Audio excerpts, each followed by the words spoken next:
Okay, back live with the boys Class 2A regional final preview. Last one of the bunch. In Region 1, we have Lake Mary hosting Fleming Island. First round of the tournament, Lake Mary with the 12-9 win over Creekside. Fleming Island with the 12-7 win over Forest. These teams did not play each other this year. Common opponents both did play Creekside. As we mentioned, Lake Mary actually beat them twice, once in the regular season. Excuse me, and Fleming Island lost early in the season, 17-7 to Creekside. They both played Nice. Lake Mary the 15-4 win over Nice, and Fleming Island falling 13-6. Lake Mary is 17-1 heading into the game. Head coach Garrick Robinson. Leading scorers, Josh Donovan, junior, senior Nate Gray, sophomore Kobe White, junior Griffin Curry, freshman Caden Harshberger, senior Brandon Perkins, and freshman Aaron Kitchenoff. Their faceoff specialist is Hudson Cato, 70% at the faceoffs. Goalies, junior Owen Robinson and senior Blake Liengruber. And they combined for about a 56% save ratio. Robinson played in the game against Creekside. I don't know what Coach Robinson does, if he rotates them or not, but I suspect that Robinson will get the start again. Fleming Island, 0-4 to start the year, 11 straight wins, led by sophomore Will Krupski, senior Hayden Spiller, senior Schaefer Clark, junior Zach Lestrange, senior Sean Hawley, junior Alex Bergen, and senior Lucas Schreiber. I'm not sure if I mentioned the head coach, John Hawley. Sorry, John. Coming in at 11-4 on the year. They used 3 Fogos, kind of split it, 52% face-off percentage on the year. Sophomore Paul Waters in goal with a 62% save percentage. Max Preps has Lake Mary at number 3. Strength of schedule, 11.8. Fleming Island comes in at number 10 with an 8.6 strength of schedule. So both play pretty good schedules, but the difference is that Fleming Island played it early in the year. Lake Mary played it throughout the year, and that's going to make a bit of a difference. Fleming's 11-game winning streak is a little misleading due to who they played, none of which were the caliber of Lake Mary. Their best result probably was the early 1-goal loss to Bowles back on March 2nd. The tough part of Fleming Island, obviously, was early in the season, as I mentioned. Having watched Lake Mary, I haven't had a chance to see Fleming Island, but given these comparable scores, and I think that Lake Mary is going to take this one at home, probably by about 5 to 7 goals. Okay, Region 2. This is interesting because they did play in the season. Windermere is hosting Winter Park. Windermere in the first round, the 5-2 win at Vero Beach. And Winter Park with the 11-1 win at home against Boone. Common opponents, they both played Boone. Windermere actually lost first game of the year, 6-4. Winter Park actually beat them twice. They beat them 15-2 and 11-1.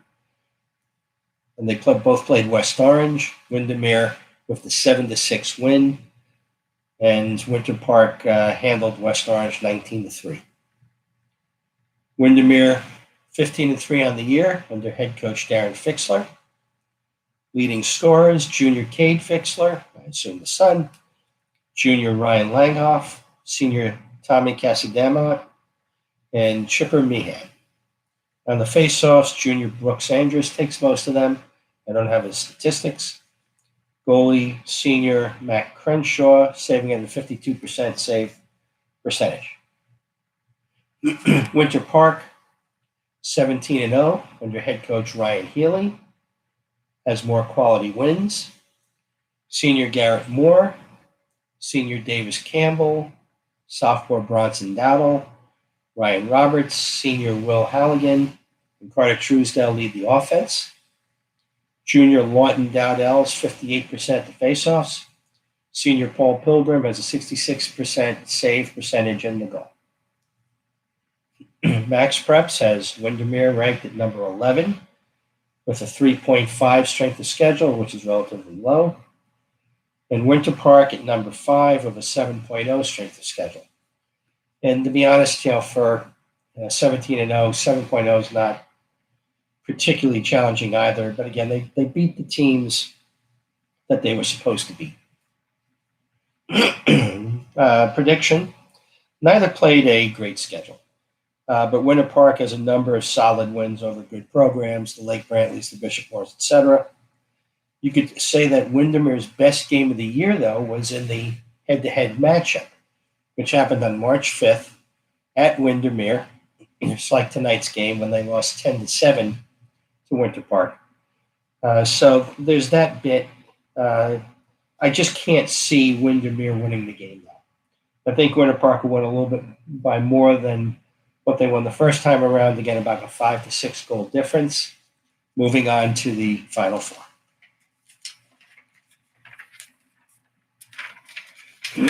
Region 3, Newsom hosts Plant. Very interesting in that these two teams played a home and home during the season, with Plant winning both games by 3 goals.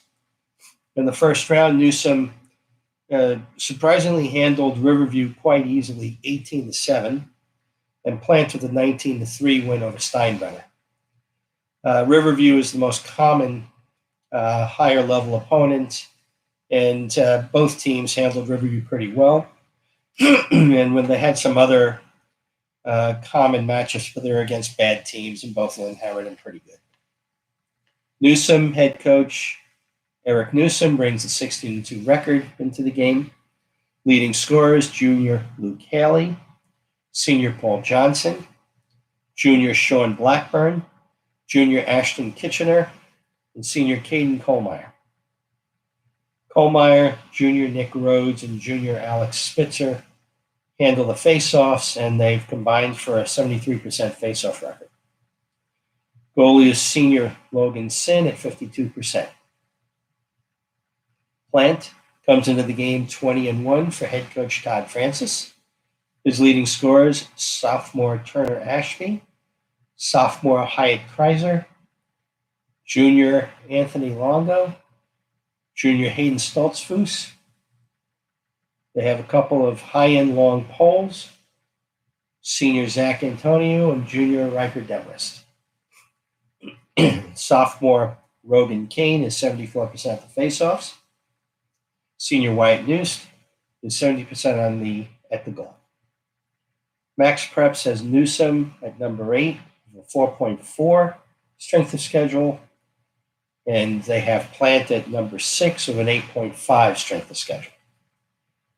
The two head-to-head games are more likely predictive than the common opponents. It is very hard to beat a team 3 times in a year.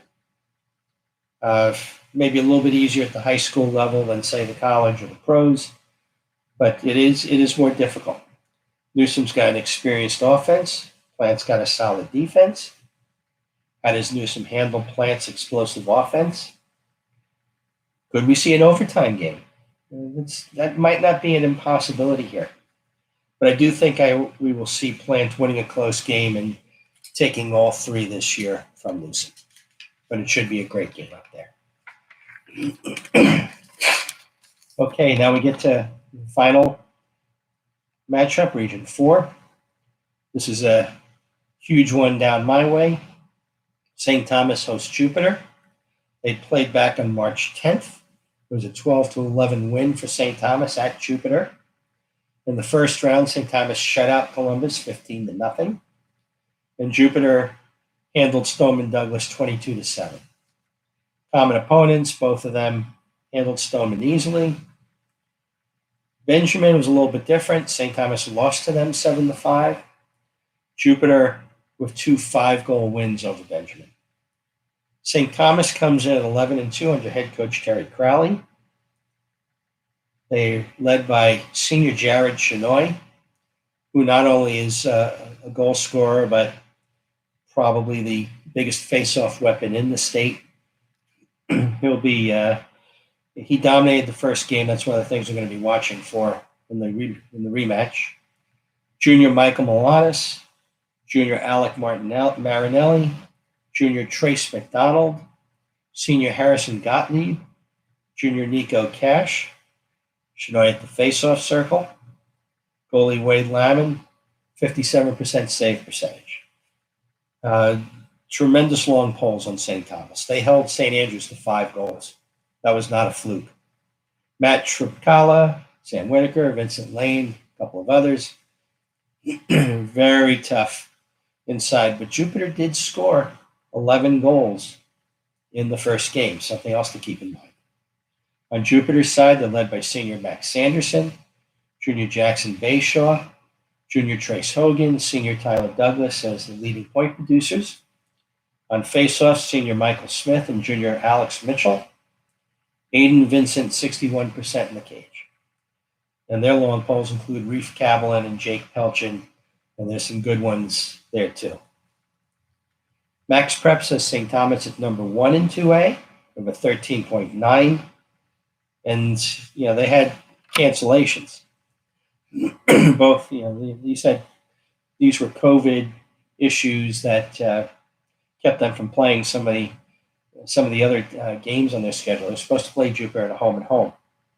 Jupiter is at number 4 with a 10.3. They lost the St. Andrews game. They lost the St. Thomas game. They would have had a higher strength of schedule. Predicting this game is really more about basically laying out options. These two teams know each other very well. Coaching staffs know each other very well. There will be wrinkles all over the place. One of the interesting questions is going to be, can the St. Thomas offense, which has kind of struggled a little bit in the second half of the year, even before the COVID outbreak, with scoring goals against the better defenses, Benjamin holding them to 5, St. Andrews holding them to 4, after scoring 12 at Jupiter. Jupiter's defense, did they hold some things back? My guess is yes. How does Jupiter handle the faceoff situation? If I remember correctly, in the first game, Chenoy won something like 85% of the faceoffs. And if you can get that down to 60-65, then you really like Jupiter's chances. Jupiter's offense is, I think, the best 6-man collection going in the state. They just happen to have an ability to get inside that I don't see from a lot of other teams. And they just happen to work off each other very well. As far as predicting the game, one thing that's going to kind of work in Jupiter's favor is that St. Thomas had to play by the dictum of the Miami Archdiocese. It is not going to be a large crowd. It's going to actually be a pretty small crowd. And a game like this at St. Thomas usually would have a pretty big crowd, a pretty loud crowd. And I think that's going to hurt them a little bit when it comes to pulling the game out. Again, wouldn't surprise me if we went to overtime, but I suspect that Jupiter is going to win the rematch in a tight game. And we'll see how that goes. But I'm going to predict Jupiter by a couple of goals, only because I'm not sure that St. Thomas's offense is the same offense I saw early in the year as far as being able to put up enough goals. So if we get this, we'll have Lake Mary versus Winter Park. We'll have Plant versus Jupiter in the 2A Final Four. That just sounds like fantastic lacrosse. Get out to a game tonight. It's the last of the regional matchups. We'll be going towards Orlando for the Final Four next weekend. Get out to the game, lay off the refs, have a great time, This is Lee Roggenberg, Florida Lacrosse News, saying so long from the Sunshine State.